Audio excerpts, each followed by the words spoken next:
Hello friends, welcome to my YouTube channel tricky notes. So നമ്മൾ ഇന്ന് discuss ചെയ്യുന്നത് കഴിഞ്ഞ ടാക്സ് പ്ലാനിംഗ് എന്ന് പറഞ്ഞൊരു സബ്ജക്ട് നിങ്ങൾക്ക് ഉണ്ടായിരുന്നു. ഞാൻ ടാക്സ് പ്ലാനിംഗ് സബ്ജക്റ്റിന്റെ ഒരു ചെറിയ ഡിസ്കഷൻ ആണ്.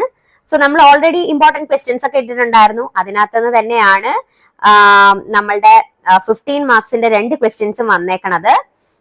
അതിനകത്ത് ഒന്നെന്ന് പറയുന്നത് നമ്മൾ ഓൾറെഡി പറഞ്ഞിരുന്നു, ഇൻഡിവിജ്വൽസിന്റെ ടാക്സ് പ്ലാനിങ് ചോദിച്ചിട്ടുണ്ടായിരുന്നു.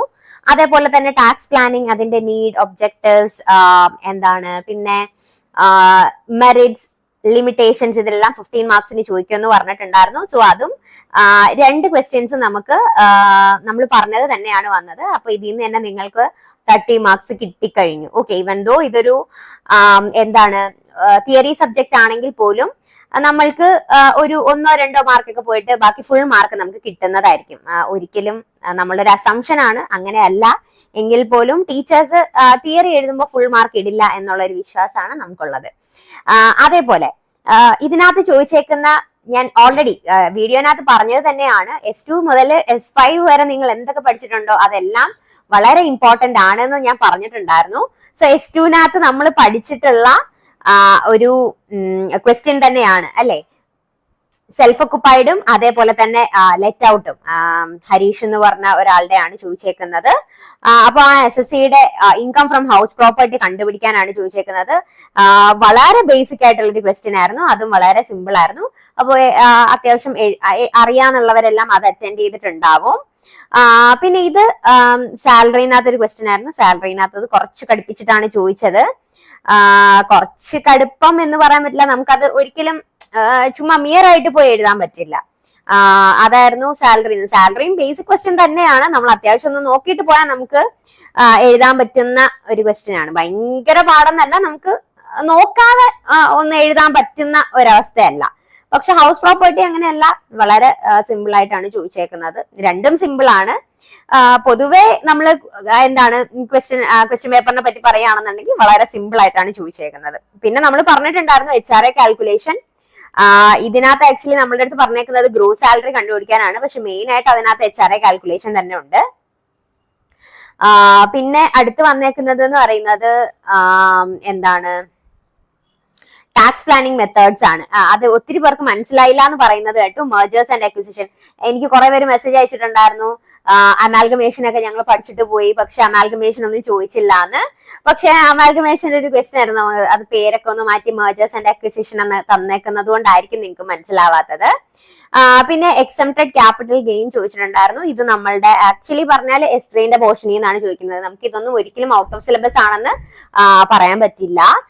പിന്നെ ഡിഡക്ഷൻ അണ്ടർ സെക്ഷൻ 16 ആണ് ചോദിച്ചേക്കുന്നത്. ഇത് സാലറിന്റെ ഡിഡക്ഷൻ ആണ്, ആ സ്റ്റാൻഡേർഡ് ഡിഡക്ഷൻ ഒക്കെയാണ് ചോദിച്ചേക്കുന്നത്. പിന്നെ 80G ചോദിച്ചിട്ടുണ്ടായിരുന്നു. 80G എന്ന് പറയുന്നത് ഡൊണേഷൻ ആണ്. പിന്നെ നമ്മൾ ഓൾറെഡി ക്ലാസ്സിനകത്ത് നമ്മൾ 15 മാർക്കിന് പറഞ്ഞ എന്താണ് ഒരു ക്വസ്റ്റ്യൻ ഉണ്ടായിരുന്നു, 5 ഹെഡ്സ് ഓഫ് ഇൻകം നമ്മൾ പറഞ്ഞിട്ടുണ്ടായിരുന്നു അല്ലെ.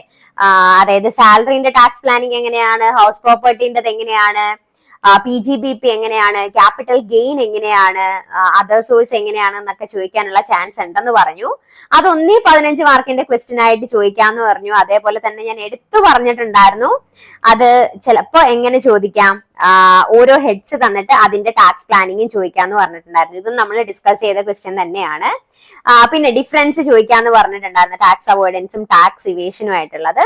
ഇത് നമ്മൾ പറഞ്ഞത് തന്നെയാണ് ഫീച്ചേഴ്സ് ടാക്സ് പ്ലാനിങ്ങിന്റെ. പിന്നെ ഗ്രോസ് ടോട്ടൽ ഇൻകം നമ്മൾ ക്ലാസ്സിനകത്ത് പറഞ്ഞിട്ടുണ്ടായിരുന്നു. CII നമ്മൾ ഡിസ്കസ് ചെയ്തിട്ടില്ലായിരുന്നു. CII നമ്മൾ ക്യാപിറ്റൽ ഗെയിനകത്ത് പഠിച്ചതാണ്, കോസ്റ്റ് ഇൻഫ്ലേഷൻ ഇൻഡെക്സ്. പിന്നെ അടുത്ത് ചോദിച്ചിട്ടുള്ളത് TDS ആണ്. നമ്മൾ TDSും TCSും പറഞ്ഞിട്ടുണ്ടായിരുന്നു. സാലറിന്ന് കുറച്ചധികം ക്വസ്റ്റ്യൻസ് സത്യം പറഞ്ഞാൽ വന്നിട്ടുണ്ട്. Profit in leave of salary ചോദിച്ചിട്ടുണ്ടായിരുന്നു, പെർക്വിസിറ്റ് ചോദിച്ചിട്ടുണ്ടായിരുന്നു. നമ്മൾ ഓൾറെഡി പറഞ്ഞിട്ടുണ്ടായിരുന്നു. കഴിഞ്ഞ തവണ ചോദിച്ചത് എന്ന് പറയുന്നത് ക്യാഷ് ഇൻകത്തിന്റെ ടാക്സ് റേറ്റ് ഒക്കെ ചോദിച്ചിട്ടുണ്ടായിരുന്നു. അതിന്റെ മുന്നത്തെ വർഷമൊക്കെ 30% ആയിരുന്നു. അത് നമ്മൾ പറഞ്ഞു. അതേപോലെ തന്നെ ക്യാഷ് ഇൻകം എന്താണെന്ന് ചോദിക്കാന്ന് പറഞ്ഞിട്ടുണ്ടായിരുന്നു. LTCG ചോദിക്കുമെന്ന് പറഞ്ഞു, അതും ഉണ്ടായിരുന്നു. അലവൻസസ് ചോദിച്ചിട്ടുണ്ട്. പിന്നെ സ്റ്റാറ്റ്യൂട്ടറി പ്രൊവിഡന്റ് ഫണ്ട് ചോദിച്ചിട്ടുണ്ടായിരുന്നു. ടാക്സ് മാനേജ്മെന്റ് ഇത് നമ്മൾ ക്ലാസ്സിനകത്ത് പറഞ്ഞതാണ്. ടാക്സ് മാനേജ്മെന്റ്, ടാക്സ് അവോയ്ഡൻസ് ഇതൊക്കെ 1 മാർക്കിന് ചോദിക്കാം. അതേപോലെ തന്നെ അതിന്റെ ഡിഫറൻസ് ചോദിക്കാന്നുള്ളത്. അപ്പോ ഇവൻ ദോ നമ്മൾ ആ ഡിഫറൻസ് പഠിച്ചിട്ടുണ്ടെങ്കിൽ, അതായത് ടാക്സ് അവോയ്ഡൻസ്, ടാക്സ് മാനേജ്മെന്റ് അതിന്റെയൊക്കെ ഡിഫറൻസ് പഠിച്ചിട്ടുണ്ടെന്നുണ്ടെങ്കിൽ നമുക്ക് സുഖമായിട്ട് എഴുതാൻ പറ്റുന്ന ക്വസ്റ്റ്യൻ ആയിരുന്നു. ടാക്സ് അവോയ്ഡൻസ് എന്താണ്, ടാക്സ് മാനേജ്മെന്റ് എന്താണെന്നൊക്കെ ഉള്ളത്. പിന്നെ നമുക്ക് 1 മാർക്കിന് അത്യാവശ്യം ഭയങ്കര സിമ്പിൾ ആയിട്ടുള്ള ക്വസ്റ്റ്യൻസ് ആയിരുന്നു. 1 മാർക്കിന് ടാക്സ് പ്ലാനിങ് ചോദിച്ചിട്ടുണ്ടായിരുന്നു. ആനുവൽ വാല്യൂ ഹൗസ് പ്രോപ്പർട്ടിനകത്താണ് ചോദിച്ചത്. എന്താണ് ക്യാപിറ്റൽ ഗെയിൻ, ഡിവിഡൻഡ് പോളിസി നമ്മൾ ക്ലാസ്സിനകത്ത് പറഞ്ഞിട്ടുണ്ടായിരുന്നു. ടാക്സ് പ്ലാനിങ് നമ്മൾ ക്ലാസ്സിനകത്ത് പറഞ്ഞിട്ടുണ്ടായിരുന്നു. നമ്മൾ HUF ടാക്സ് പ്ലാനിങ് പഠിക്കണം എന്ന് പറഞ്ഞിട്ടുണ്ടായിരുന്നു. പക്ഷെ HUF എന്താണെന്നാണ് ചോദിച്ചത്. അതേപോലെ ബിസിനസ് ഇൻകം ഓൾറെഡി നമ്മൾ അമാൽഗമേഷൻ പഠിക്കണം എന്ന് പറഞ്ഞിട്ടുണ്ടായിരുന്നു. ക്ലബിംഗ് ഉണ്ടായിരുന്നു, നോൺ റെസിഡന്റ് ഉണ്ടായിരുന്നു, പാൻ പെർമനന്റ് അക്കൗണ്ട് നമ്പർ ഇതൊക്കെയാണ് നമ്മൾക്ക് ചോദിച്ചത്. ഓവറോൾ നമ്മൾ നോക്കുകയാണെന്നുണ്ടെങ്കിൽ വളരെ സിമ്പിൾ ആയിട്ട്, അതായത് പഠിച്ച ഒരു കുട്ടിക്ക് വളരെ ഈസി ആയിട്ട് പാസ്സാവാൻ പറ്റുന്ന ഒരു എക്സാം ആയിരുന്നു. ഭയങ്കരമായിട്ട് പ്രോബ്ലം ചോദിച്ച് നിങ്ങളെ അങ്ങനെ ഞാൻ ഓൾറെഡി പറഞ്ഞിട്ടുണ്ടായിരുന്നു. പ്രോബ്ലം ചോദിക്കില്ല എന്ന് നമുക്ക് പറയാൻ പറ്റില്ല. പക്ഷെ എന്നാലും പ്രോബ്ലം ഭയങ്കര കുഴപ്പിക്കുന്നതായിട്ടുള്ള പ്രോബ്ലം ഒന്നും അല്ലായിരുന്നു. ഇപ്പോ എന്താണ് സാലറി ആയാലും ഹൗസ് പ്രോപ്പർട്ടി ആയാലും വളരെ സിമ്പിൾ ആയിട്ടുള്ള ക്വസ്റ്റ്യൻസ് ആയിരുന്നു ചോദിച്ചത്. സോ നമുക്ക് ഇതിൽ നിന്ന് തന്നെ നമുക്ക് മനസ്സിലാക്കാം, നമ്മൾ പറഞ്ഞതിനകത്തുനിന്ന് ഒരു 60% ക്വസ്റ്റ്യൻസ് നമ്മൾ ഡിസ്കസ് ചെയ്തത് തന്നെയാണ് വന്നിട്ടുള്ളത്. അതായത് നിങ്ങൾക്ക് ജയിക്കാൻ വേണ്ടത് വെറും 28 മാർക്കാണ് അല്ലെ. അതിനകത്ത് 60%ഓളം നമ്മുടെ ചാനലിനകത്ത് ഡിസ്കസ് ചെയ്ത ക്വസ്റ്റ്യൻസ് തന്നെയാണ്.